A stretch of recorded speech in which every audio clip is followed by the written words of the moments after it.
case number 24010-175. NF. Appearances, please. Good morning, Judge. Brian Carrier appearing on behalf of the plaintiffs. Morning, Mr. Carrier. Good morning, Your Honor. Jason Proctor for defendant Cure.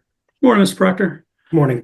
Okay, motion to dismiss and motion to adjourn. What's going on, Mr. Proctor? Your motions? Yes, Your Honor. The motion to adjourn was adjourned from last week to be heard on the same day as the motion to dismiss. Yeah. So I'll go into the premise of the motion to dismiss if it's okay with Your Honor. Yeah, I'm catching up to you here. Sure. So without getting too far into the weeds on the history, there were 4 depositions set and scheduled in this case prior to us filing our motion to compel, which was granted by Your Honor in an order on 5/16. That order set forth 14 days for plaintiffs to appear for a deposition.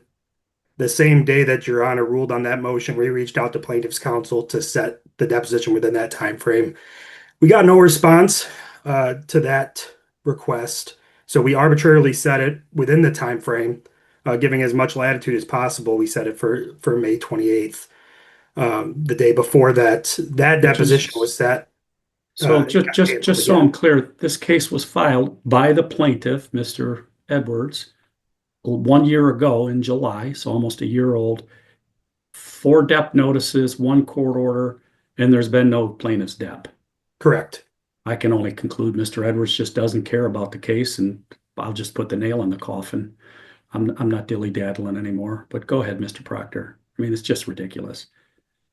Yeah, Your Honor, and it was canceled. Even when it was canceled, we again asked for another date immediately upon them canceling this now court-ordered one, and we again got no response to that as well. So we filed the present motion here, and that's where we stand. It's 5 missed dep notices at this point. We think dismissal is warranted at this point. It's been it's coming up on a year since the first time we requested the deposition. So. Didn't I order the plaintiff's counsel to be here, Mr. KG, and I got Mr. Carrier? Mr. Carrier's not even counsel of record. That wasn't the order from last week, Your Honor, that plaintiff's counsel appear. Mr. Carrier's not counsel of record. I'm with the KG law firm, Judge. I didn't order, I ordered the counsel of record, Mr. Carrier.